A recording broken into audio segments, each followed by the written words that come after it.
unpredictable environment for all people using the street. A couple things about Asheville. This slide's been up for a minute, but we continue to lead the state in bicycle and pedestrian collisions and deaths. We've stagnated at the bronze level from the League of American Cyclists. And People for Bikes, out of 100 points, our wonderful city received 18 points. But all of that aside, you should still come up and see us because it is a great town and we're working really hard. So the existing conditions on Merriman Avenue were it had 150% more collisions than any road like it in the state of North Carolina, right? For every 10 collisions there are in other roads, there were 15 on Merriman. And approximately 23% of those crashes on Merriman involved in injury and property damages, and the estimate's at $7 million. And Merriman experienced 13 crashes every month. I don't really have the chart below, but all of this is referenced. This is all NC DOT data. And so the challenge was, if you're an advocate and you're not familiar with your road resurfacing schedule, I really want to encourage you to follow that and stay on it, because that's how this project came about. Merriman Avenue was going to be resurfaced. Every 10 to 12 years, they resurface, pull up all the old asphalt, lay off all the new, lay down new. And that's an opportunity to restripe a road and redesign a road in a very cost-effective way. So I was pushing for, hey, this is coming up, the reconfiguration. We've got the complete streets policy. We've got the zero policy. We are committed to active transportation, biking and walking. What about a resurfacing redesign with the resurfacing? And so what I was told from city officials, from the assistant city manager and the acting director of transportation at that time, that Merriman would not be considered for a road reconfiguration. We also have a commission, the Multimodal Transportation Commission, and that's a citizen-led group that informs city council on projects and policies that would advance active transportation. And Merriman would not even be included as a discussion piece at the Citizen Commission level. So the road was scheduled for a resurface, 150% more collisions, and NCDOT and our city of Asheville were ready to high five and recommit ourselves to those existing conditions of carnage. I was not. So the opportunity came. What are we going to do? How are we going to do this? It's not going to be on the agenda. But the one thing that we knew was that at the beginning of every meeting, there is public comment. And just through talking with neighbors and so forth, I met a woman, Gaia, who had been hit crossing the street on Merriman Avenue. And so we reached out to her and we asked her to share our story. And we've heard so much today about citizen voices and coming up that I do want to pay Gaia the right respect. And if we could play her audio at the public comment. So she spoke at the meeting where I recently was told by a friend about your upcoming meeting on March the 24th and thought it was very important to share my experience with you. My name is Michelle. I'm a 65-year-old young woman and I moved to Asheville 3 years ago. I absolutely love Asheville and I'm thrilled to be living here. I found a beautiful apartment in a lovely neighborhood, which is centrally located for everything I need in walking distance. On November the 11th, I was on my way home from an evening walk on the west side of Chestnut, crossing over Merriman to the other side of Chestnut. I had the walking right and a woman also on Chestnut turned her car and struck me in the crosswalk. She was found to be at fault. Based on witnesses, I was hit and then rolled off her car and hit the pavement. The police, the paramedics, etc. were there and I was taken to the hospital. Many tests were done, taken. I sustained multiple facial traumas, a banged up left knee, busted bottom lip, fractured nose, knocked out front teeth and semi-dislocated right jaw, a concussion from traumatic brain injury, PTSD, and a lot more finer details. It's now 4 months later, and although I have improved a lot, I'm not better, but I'm functioning a lot better. I have seen the traumatic doctors, a neurologist, an internal medicine doctor, an orthodontist, a dentist, an ophthalmologist, massage therapist, and taken many medical tests. I have not been able to work or eat properly or sleep well. It seems my whole life has been turned upside down and it's challenging, but I know I will completely recover in time. I would like to share how unsafe I have felt about Merriman and Chestnut all these years since I moved here. I just never thought something like this would happen to me. I want you to know that the status quo on Merriman is very dangerous and expensive. Please use your authority to recommend changes for Merriman that make it safe for many people like me who love to walk. Please, I beg of you. This is so important. I am heartbroken and at the same time so grateful to be alive. Thank you for listening. I hope you will make this presentation and hear it at your meeting.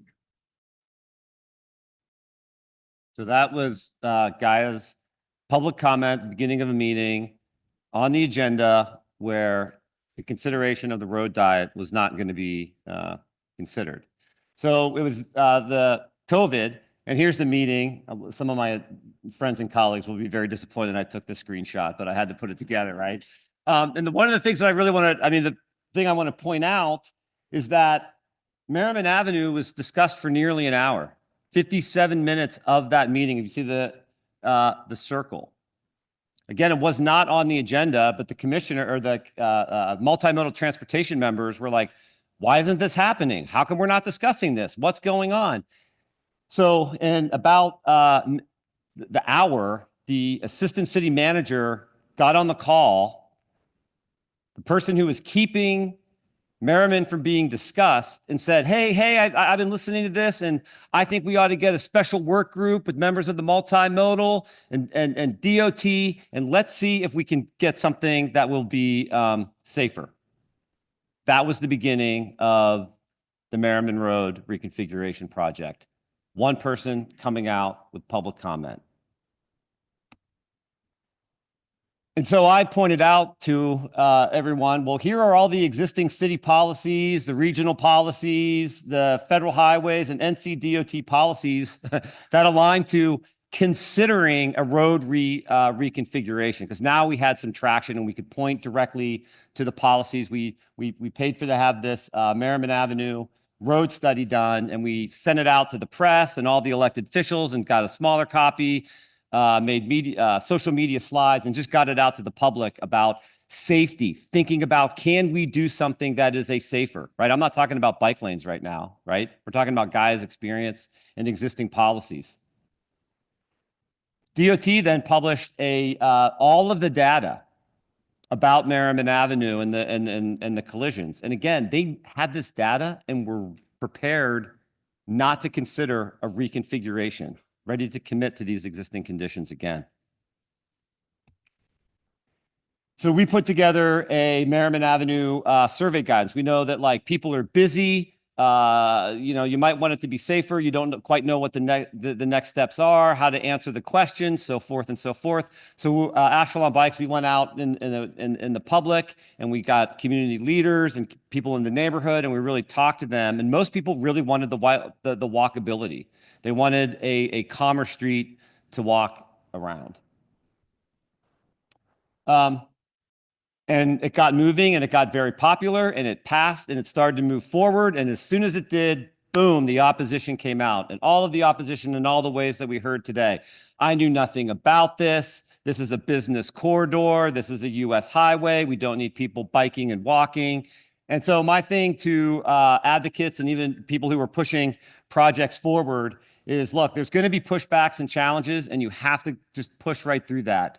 When a project is being implemented, remind people that the implementation is construction. It's not the project. So you have to commit and be willing to push through that, and stay engaged when it's uncomfortable, and always focus on the future.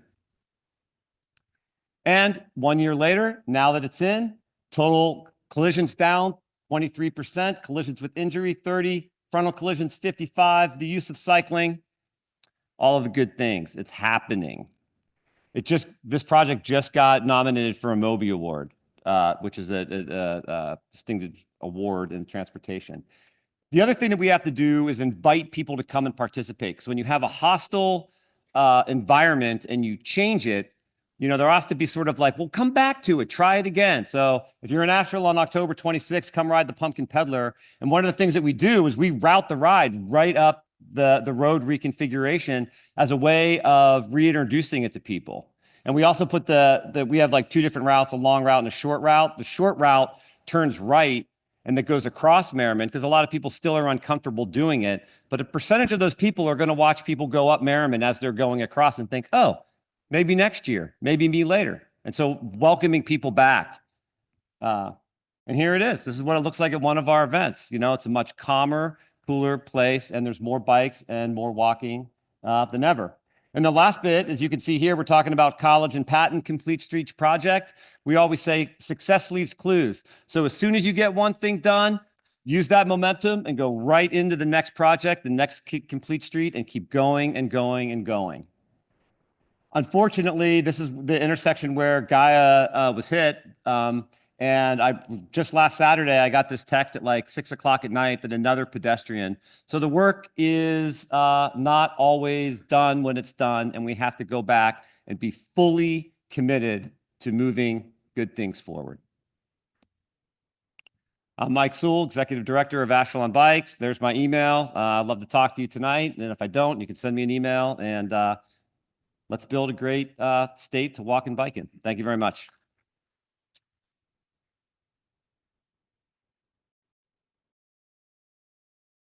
So as Mike said, he'd like to talk to everyone tonight at the social, and that's what we're going to do here. We're not going to have Q&As. That's going to be your motivation to come out tonight to the social so that you can grab one of these speakers and talk to them there and ask them some questions. So in the rapid fire fashion that we've built this around, we're going to jump right into the next speaker. Dawn Barr began cycling in high school when she decided to ride her first Century. Brought her first road bike and joined the local bike club in New Jersey.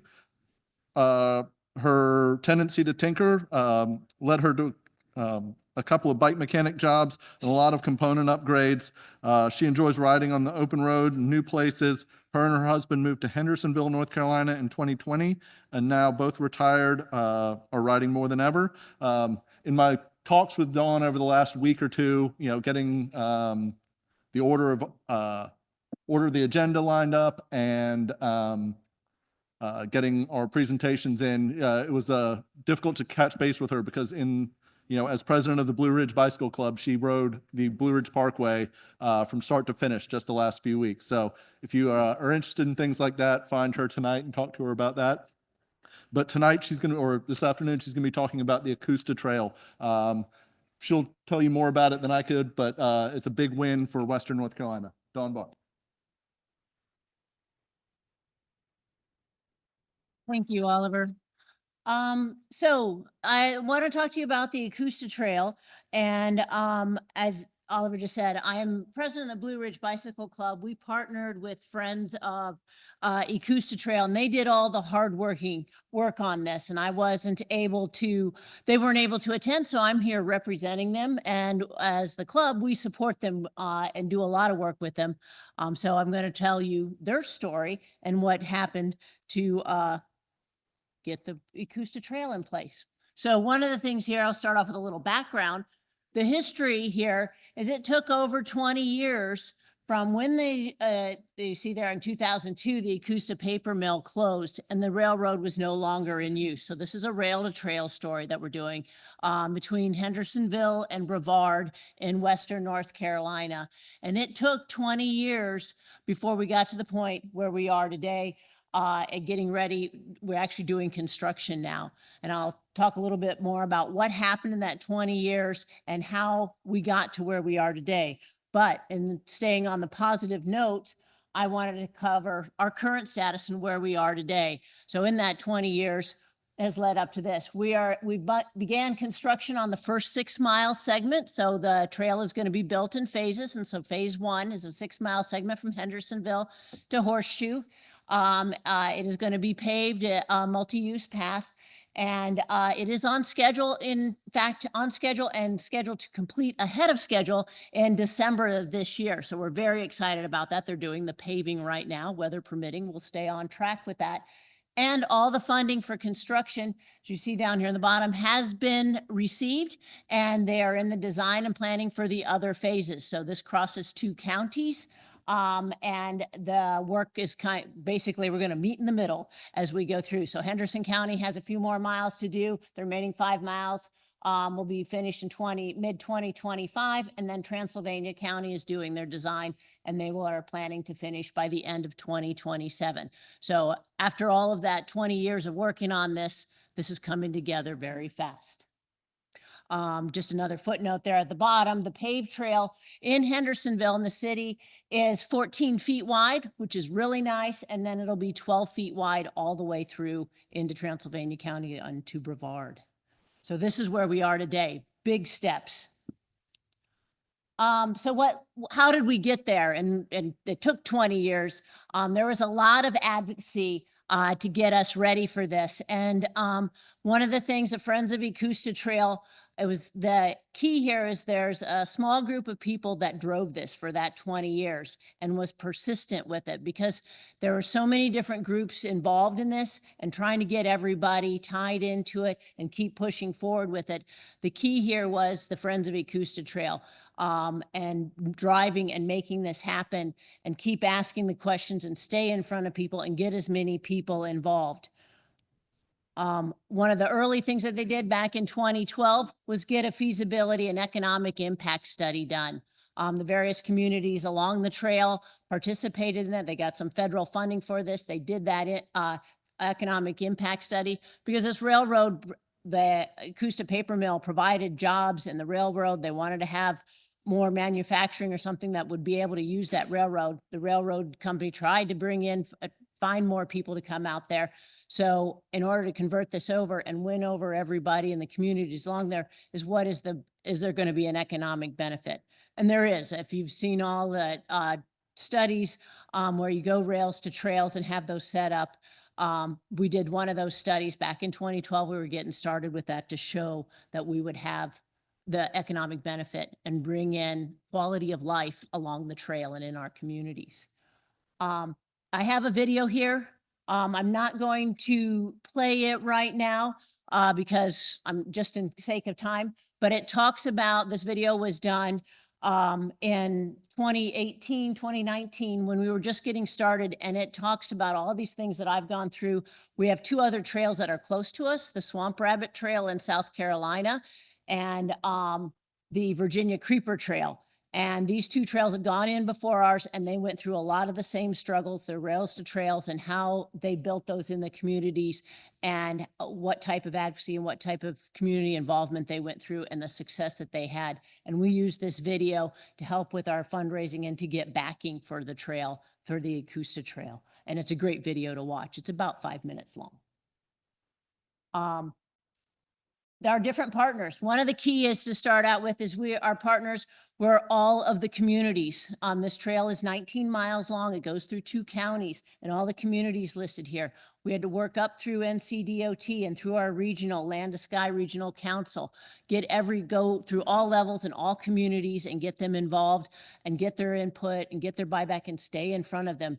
As Mike had just said, going to the town council meetings, there's opportunities to talk for public announcements in the comments in the very beginning of the meetings, taking advantage of that and doing that year after year to keep it in front of everybody. And then once we found out, oh, the railroad's now ready to sell it, now we need to be able to raise the money and get the money to be able to buy that. We partnered with Conserving Carolina at that point. That's our local land trust, and to get the matching funds for the federal grants. The other thing with funding is looking for funding everywhere and anywhere. These are some of the places where we went through to look for funding. That is one of the key things that Friends of Ecusta Trail did, is they went and hunted these all down and went to find all the different funding sources. So it's a large project for our area, and be able to go through and tap into all the different funding sources available. And as I said, connects between Hendersonville and Brevard. In our area out in Western North Carolina, there's a bigger project called the Hellbender Regional Trail System that ties all of our communities, including Asheville and in the Big Trial. And I'll show you a map on that. One thing that's not on there is a new one that we're just getting started on out there. It's called the Saluda Grade Trail, and that's a 31-mile trail that starts in South Carolina and comes up through Saluda, which we would like to tie in eventually.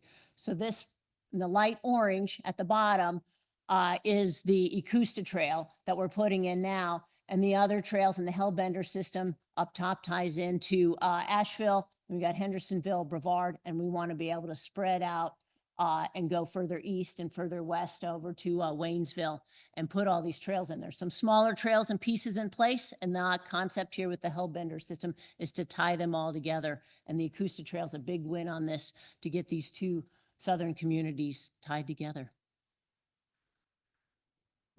And my name's Dawn Barr. You have my email on here. You can reach out to me, but the Ecusta Trail Organization website is a fantastic one. The video that I mentioned earlier that's worth watching is on that website as well. And to see how we're doing on our updates and as we finish the trail, that's a great place to find out. And if you have any questions later this evening, we'll talk to you. Thank you.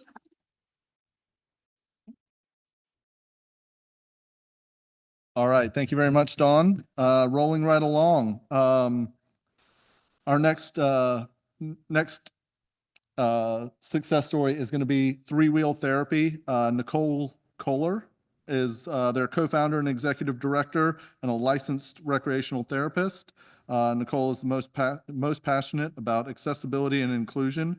For the past 15 years, Nicole has worked with people of disabilities of all ages in community parks and recreation, clinical settings, overnight camps, youth ministry, after-school programs, and day camps. Nicole also serves on the Bicycle and Pedestrian Committee for the town of Carolina Beach. She introduced the first inclusive bike rodeo in her community in collaboration with the City of Wilmington Parks and Recreation, Access of Wilmington, and the Terry Benji Bicycling Foundation, showcasing a variety of adapted bicycle and safety resources for people of all ages. Nicole and her husband, Ken, live in Carolina Beach, and please welcome Nicole.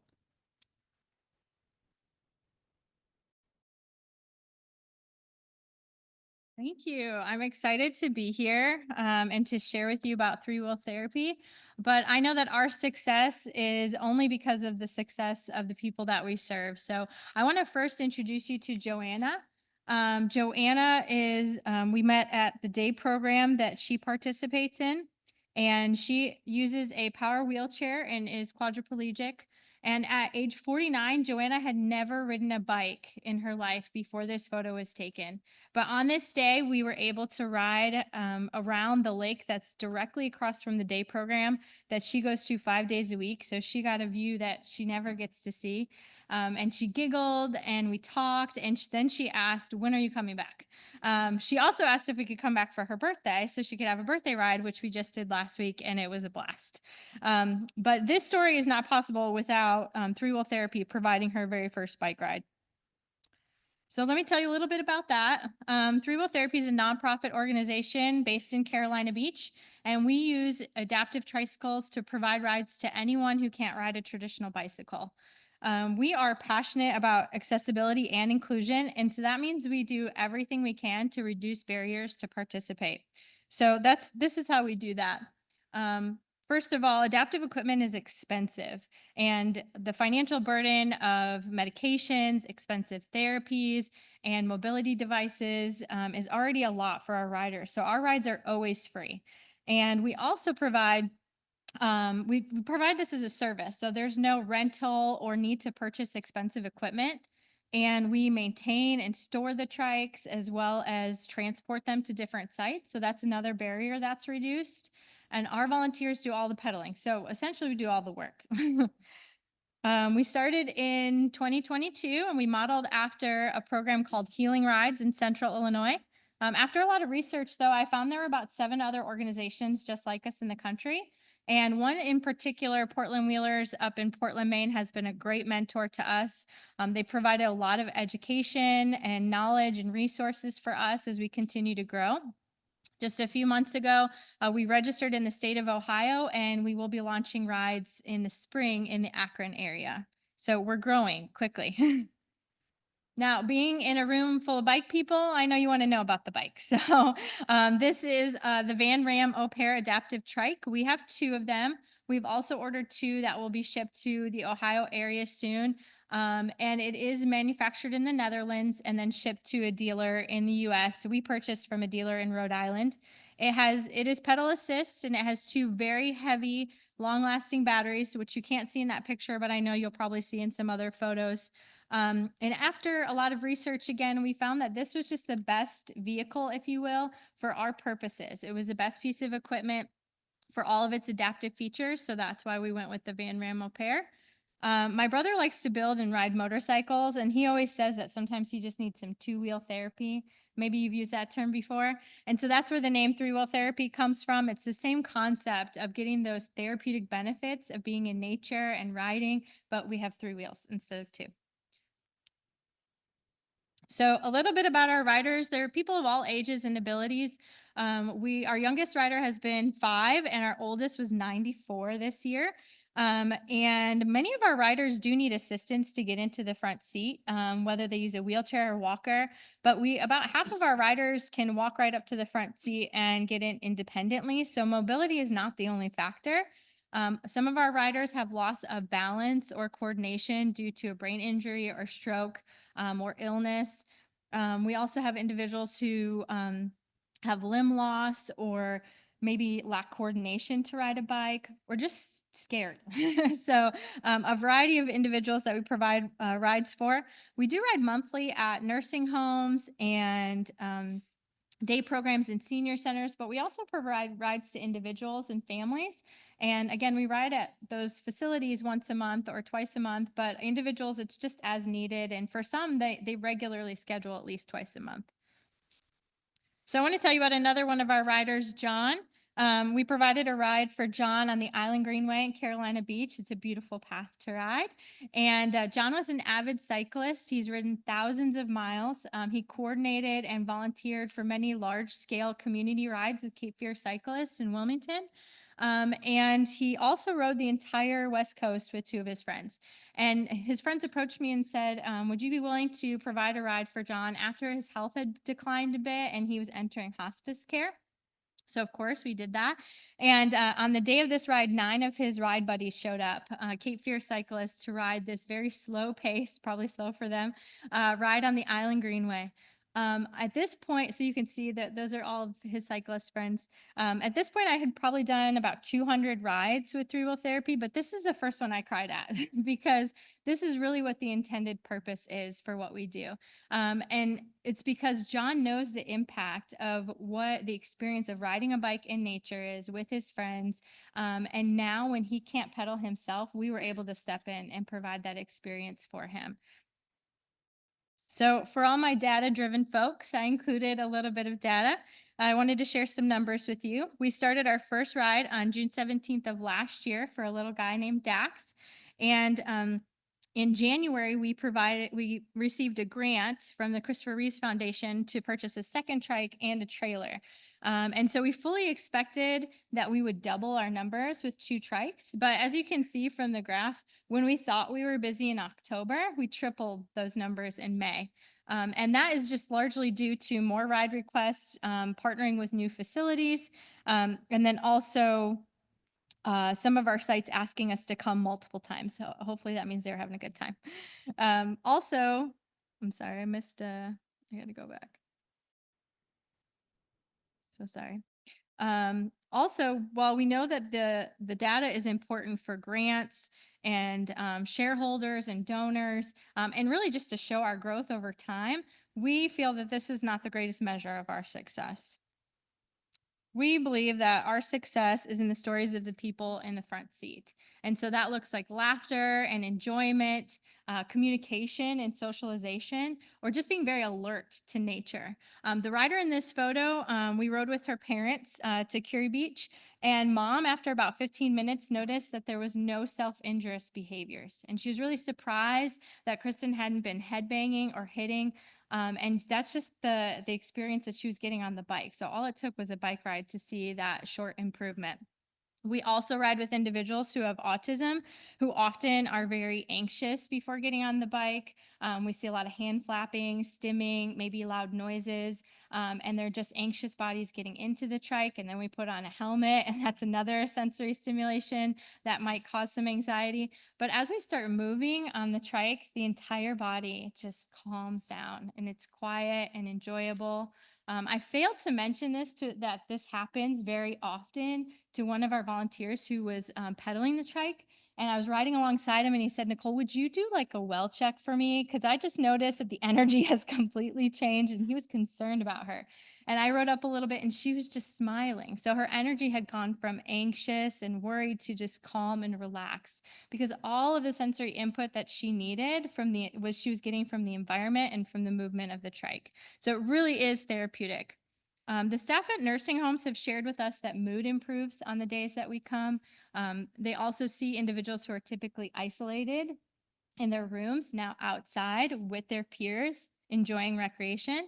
And our day programs that we work with always say we always have the highest attendance when you guys come. So we'll take that as a compliment. But I want to end our time with a video so you can see really what the experience is like. This is Dax, our very first rider that I told you about. And when we got a second trike, I reached out to his mom and said, "We have 2 trikes now. Would Dax want to ride with one of his friends?" And she said, "Unfortunately, Dax doesn't have many friends, and he doesn't have a lot of communication. He can't hold a conversation very well. So his peers just don't know how to engage with him." And she was saddened by that, but she said, "I'm currently taking care of my mom. Could grandma ride with Dax?" And we're like, "Yes, that's perfect." And so you'll see in this video that Dax and grandma are riding together side by side. And we wanted to film it because when mom gets there to drop them off and take a photo on the trail, we're away on the trail. She never gets to see the smile on their face or their interaction. So we wanted to capture that for her. So we'll share that with you. I do want to say the video is on our YouTube channel, as well as our Facebook, Instagram, and website. So please, if you want to share it, those of you who have tons of followers, please share the video. So I'm just going to end with this video, and that's how we'll end our time. Please enjoy.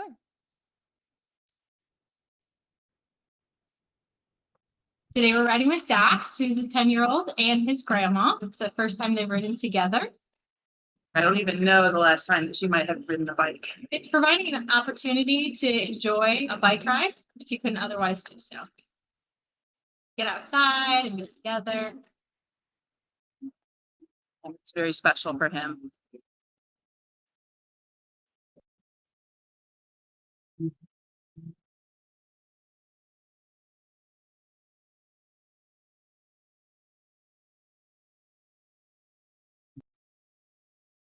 Just float around and yeah,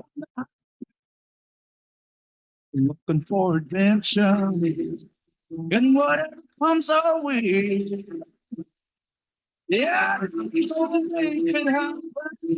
Take the world in a loving place. Out of the guns and explode into space. I like smoking lightning. Heaven thunder, racing with the wind. The feeling, yeah.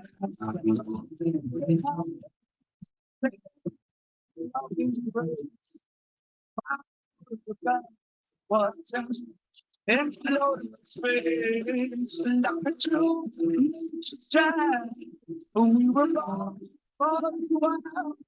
We can climb so high, I never wanna die. Born to be wild.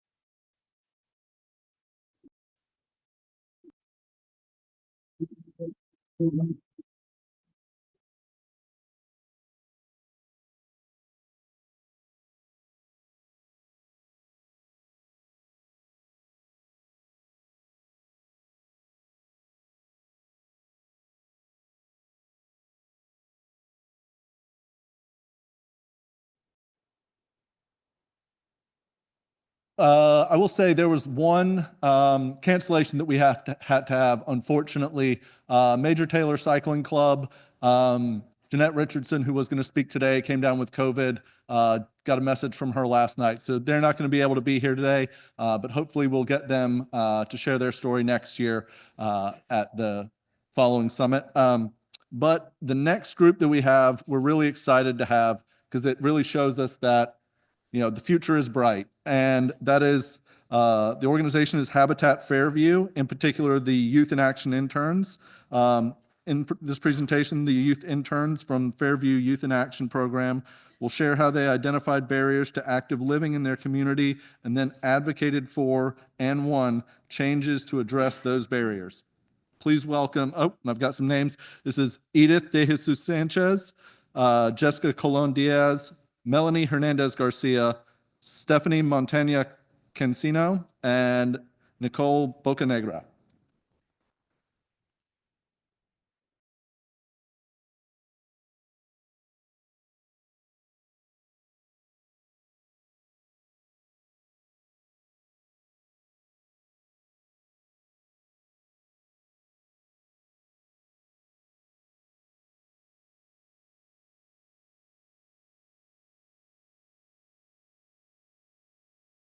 Hello. Okay. Good evening, everybody. I am stoked to be here. So my name is Jess Colon Diaz, and here I am with one of my coworkers who is also a coordinator of this program. Hello, everyone. Thank you all for being here today. We're very excited to have y'all. As mentioned, my name is Eddie De Jesus Sanchez, and I'm also one of the co-coordinators for the Fairview Youth in Action internship. And today we have some of the youth, so I'll allow them to introduce themselves. Hi, my name is Melanie Hernandez Garcia. Hello, my name is Stephanie Montano Cancino. Hello, my name is Nicole Bocanegra. Well, yeah, thank you. So as you may have heard, we are the Fairview Youth in Action internship. But you may be wondering, who are we? Well, so the Fairview Youth in Action internship started in 2019 and is a paid summer advocacy program dedicated towards high school aged youth with the goal of encouraging them to participate in their community's built environment, along with giving them a platform to engage and interact with partners to make their proposals come to life. So this photo of them. And so as it has been studied, the built environment is a social determinant of health, and throughout many multicultural communities, these communities are mostly built for vehicle passage and best of pedestrians. And so because of that, most of these neighborhoods experience hostile environments and have a higher rate of traffic stops and traffic fatalities per mile compared to white communities. And so because some of those reasons, the Fairview Internship Program was created. And so to give you a bit of background, the Fairview community is located in Hillsborough and is a very multicultural community, but it's mostly composed of Black and Latino families, but it has a rich history in advocacy. So since 1987, I'm bringing it back, 1987, the community has been advocating and continues to advocate. And since then, the community has advocated to be a part of Hillsborough, to be annexed into it, have access to potable and water sewer systems, along with getting their streets paved, and along with having park facilities that represent some of the needs, such as a baseball field. And recently, a huge accomplishment for us is the community center. And so because of that, some of the barriers have changed throughout the years, but with the youth, they've been able to identify some of the challenges, such as lack of representation through art, such as if it identifies the identity of the community, along with access to public recreational spaces, that don't currently represent the needs of the community, along with jurisdiction and zoning services. Yeah, and so the way we've been able to gather data has differed and has spanned throughout various ways. And so the way we've been able to gather data is through surveys, walk audits, which I believe have a resource toolkit outside, along with an annual event we call Walk Fairview Day. So Walk Fairview Day for us is an annual event we use to showcase all the proposals and the findings of the youth. And so this event is used to come out and interact with the community in a fun and interactive way. And so because of that, with all the data we've been able to gather, we've been able to partner with the community to build a plan we call Activate. And so here we have the front cover of our plan, but the Activate plan is a plan that outlines the short, mid, and long-term goals of the community over the course of the next 3 to 5, 7 years. It's very impressive to be able to partner with the community. With that, I'll leave you all with Jessica. Okay, with all this in mind, we use a strategy to tackle all these challenges. It is called tactical urbanism. Tactical urbanism is a short-term, low-cost change aimed to visual a long-term permanent change. With that in mind, here is one of our tactical urbanism props. One of our past cohorts used pool noodles to create a visual representation of a future bike rack. And currently at the community center, we actually were able to achieve that goal, and we have a permanent bike rack. And this is our biggest and current cohort of 2024. 3 of our youth are present here, but those who are not are Amari, Emiliano, Isel, Natalie, Asia, and right there in the center, there I am. And here are the ones who are here. So throughout this youth internship program, during the summer, the youth learned a majority of brilliant things. They were able to learn about city and urban planning, how to design communities for active living, how to conduct research, how to engage with stakeholders, how to lead advocacy of effects, and how to implement traffic calming measures, and also to create an active living plan. The youth were able to apply all these learning to research groups. And all these research groups were led by them. And they are going to tell you a little bit more about what their proposals were.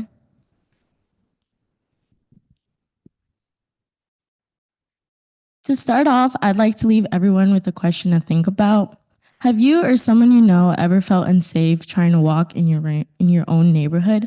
One of the Fairview Youth in Action's cohort's main objective has and continues to be improving street safety. A crucial part of achieving this goal is creating safer spaces for pedestrians by securing sidewalks and controlling speeding. However, one major challenge that has been holding us back is the issue of excess trash and inadequate waste management. As we explored ways to make our streets safer, it became clear that the accumulation of trash affects not only the appearance of our neighborhood, but also impacts the infrastructure improvements we're seeking. The clutter and debris on our streets make it harder to advocate for sidewalks, and it makes our public spaces less inviting. Moreover, the lack of proper waste management increases the problem, making it harder to maintain clean and safe streets for everyone. Our research this summer uncovered a divide in services available for Fairview residents. Those living in town limits benefit from regular waste collection services, while those in county areas do not, leading to uneven standards of cleanliness and safety across the community. This division has made the residents feel like they're living in 2 different worlds, despite sharing the same streets. To tackle these issues head on, we've come up with some simple yet effective solutions. First, we propose increasing the number of pet waste containers throughout the neighborhood. Right now, these stations are only available at Fairview Park, but expanding them would encourage pet owners to dispose of waste properly, keeping our streets cleaner. Secondly, we're excited about the idea of organizing a Fairview Dumpster Day.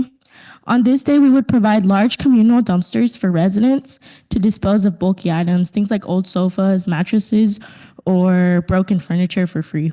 This would not only help to reduce the amount of litter in the area, but also give a sense of unity as we work together to clean up our streets. It's essential that we take proactive steps to address this trash problem, not only to make sidewalks more accessible in Fairview, but also to help other communities facing similar street safety challenges. If we don't take the lead in improving our community, then who will?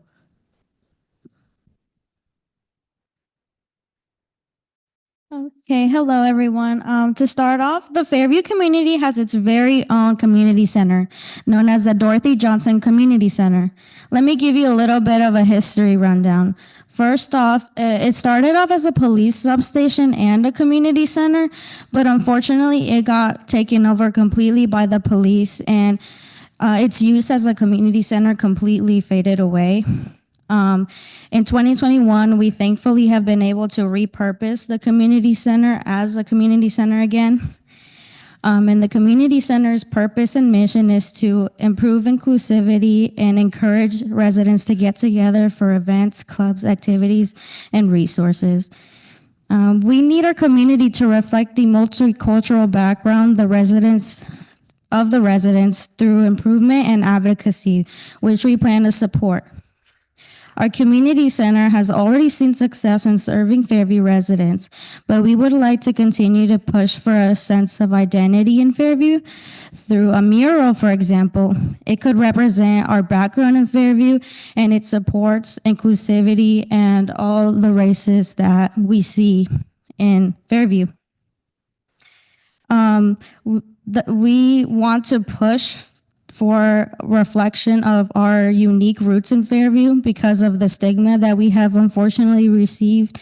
We aren't what people say we are, and we want everyone to know that our community is special and unique in its very own way. Another example of improving vibrancy in the community would be a little free library. This was my personal project for the internship this year. And not only does it add a little vibrant touch to the community, but it also serves as a resource for bilingual literacy in people of all ages. A big step forward that we have already made is planting a rain garden. This gives the community center a sense of uniqueness and a use for rainwater. It has already added a splash of color and vibrancy to the community center and has already received so much love from the neighborhood. Overall, our goal in Fairview is to reflect our beautiful multicultural roots and serve the residents who help to make it a unique and vibrant place as is.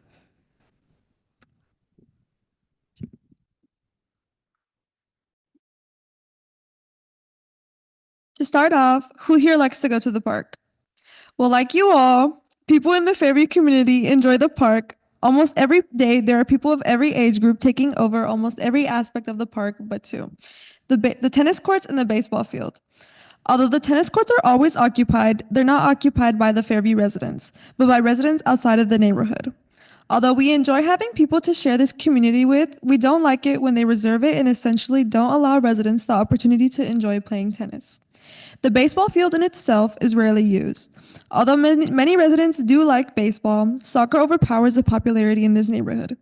Many residents have even been outspoken on the idea of even getting a soccer field. This request has not been considered, and we know because we have intel that the town wants to and is going to add in a pickleball courts. Who in the neighborhood has expressed the want for pickleball courts? Nobody. Pickleball being a predominantly white sport, and this being a very multicultural neighborhood, many in the neighborhood don't even know what pickleball is. The town has taken into account the want of those who do not live in the neighborhood. These voices overpower those of the residents, when in reality, the residents' voices should be the town's top priority when wanting to add and remove things that are for the residents. We have proposed ideas like removable soccer goals that can be placed in the baseball field so that we don't remove the historic baseball field, but also make it lively once again. We also have proposed turning the area where the landfill used to be into a soccer field, but there are challenges to that. The main challenge being not being able to add in large light posts because we cannot build too deep down into this once toxic area.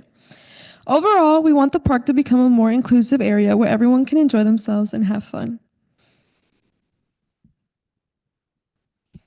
We have spoken of the things that we want to and are advocating for, but we do have some things that we have been able to get, such as street striping, the first in the neighborhood. We've also been able to plant some street trees along the community center. We've added more pedestrian signage and even been able to revamp old ones.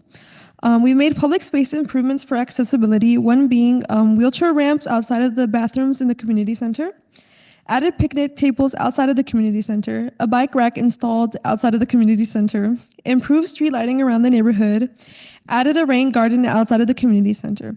We also have some things that are coming soon, such as a sheltered bus stop right outside of the community center, sidewalk recommendation in the town's budget, and a crosswalk included in the town's budget. Yeah, thank you. So as you've heard, the Fairview community has been getting busy and we've been having a lot of accomplishments. So that's something we're very proud of. And so next for the fall, we have our Halloween Fest. And so during the Halloween Fest, it's a day we come out and bring out the community and just have a spectacular fun event. And so during the fall, we're going to be working with the youth to bring their proposals to life and also partner with other organizations. So that is what we have coming up. And then with that in mind, thank you all for being here with us and hearing our success story, along with if you're interested in any of our Activate plan, please feel free to scan our QR code. And thank you.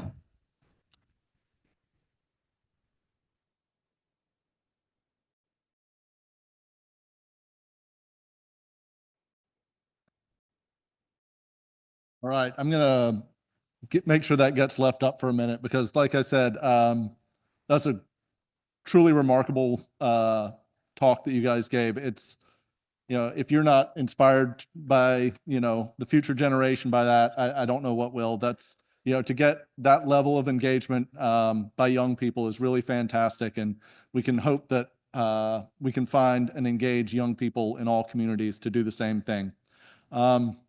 Again, so that kind of wraps up our programming for today. However, we do have a few closing messages. The first of which is from one of our board members. He came onto the board right as I started with the organization, but in that time, right at 2 years now, he's really made a huge difference and just been really engaged and really active on the board, and we're excited to have him share a few words. Bruce Treader.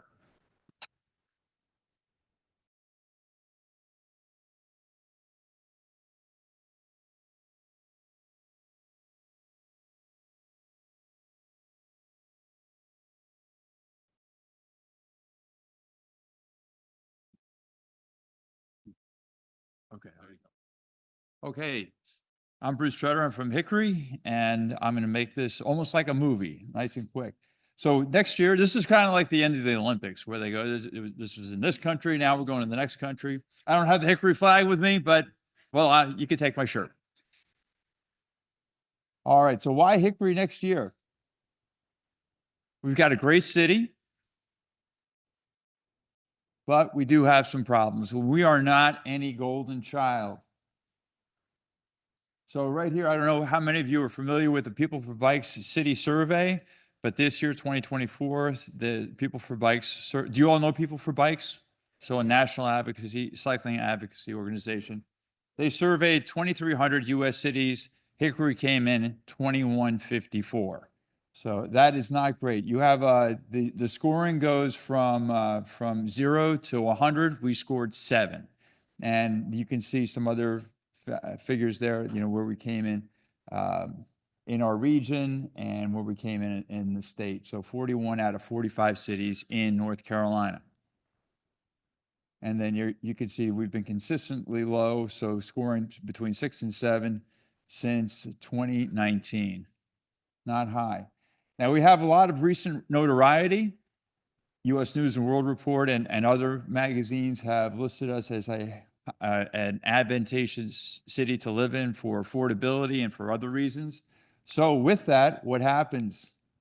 Well, you get increased downtown population, and those are all things that are that are happening right now. So we have apartments and condos are going up right downtown next year. When you're with us, or if you're with us, you'll get to see this stuff, and it'll be much further along than it is right now. So these are pictures I took just the other day. Hickory Falls will be multiple homes, single-family homes. The Mount Zion Church Road, I don't even know that they've named this yet, but it's going to be an also single-family home development. So what are we doing about this? Well, one of the first things we're doing is we're putting together a transportation safety plan, both for our surrounding counties. So we have our Council of Governments, the Western Piedmont Council of Governments, and so they're a professional support organization for local governments. They're putting together a transportation safety plan. And then, and this right here shows kind of why. So in our 4-county region from 2016 to 2023, 8,300 crashes. In Catawba County, that's where Hickory is, and Hickory is the biggest city in Catawba County. It's actually the biggest city in our 4-county region, 44,000, almost 45,000 crashes. So Hickory is also putting together a transportation safety plan, also with VHB. VHB is one of the most known and most highly regarded transportation consulting firms. And so they're doing the safety plan for the Council of Governments for the Fort County region and also for Hickory. That way there will be a lot less conflict between the two reporting, or the two reports that will go out. And then we also have a network of trails in our city. So the City Walk, the blue one, was the first one that was constructed, and that opened in 2020 and 2021. Early this year, they added the 11th Street Spur. So that's this section that goes up, the blue section that goes up toward the Ollie Art Trail. We have the Hickory City and Geithner Park Trail. That's been around for a long time, and that has mountain bike trails that go off of it. That expanded to the River Walk just this May. That was completed this May, and this is what it looks like now. So that whole section, the City Park Trail and the Geithner Park Trail, oh, that's all the dark blue right there. The red trail that you see, that is what's called the Ollie Art Trail. So what does Ollie stand for? It's Old Lenore. So OL from old, LE from Lenore. That's going to be the major connecting trail that's going to connect all these trails together. That one still, I don't even think they've broken ground on that one yet. And then we have the Hickory Aviation Walk that connects the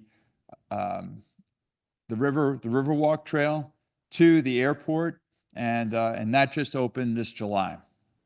So there's a lot that's going on to improve accessibility off-road for bikes and pedestrians.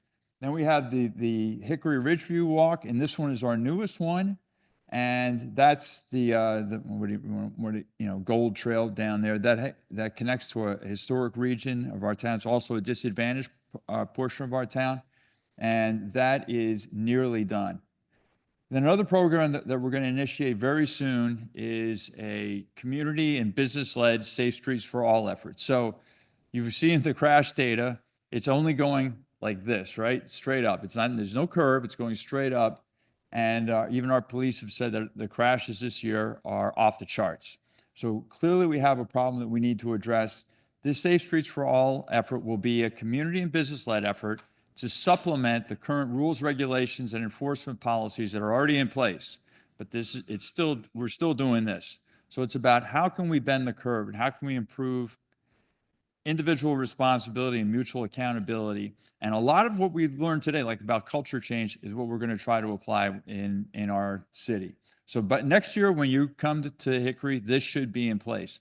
The incentive for businesses is to use this as a marketing tool. And in addition to improving safety, to use this as a marketing tool. So if you come in, let's say Terry comes in to my shop and he goes, hey, what's this all about? Terry, it's about seeing you back here in one piece. That's what it's about. So it's a person-to-person communication or connection instead of just a pure business-to-customer connection. So that's what we're doing. I'm looking forward to seeing you in 2025 in Hickory.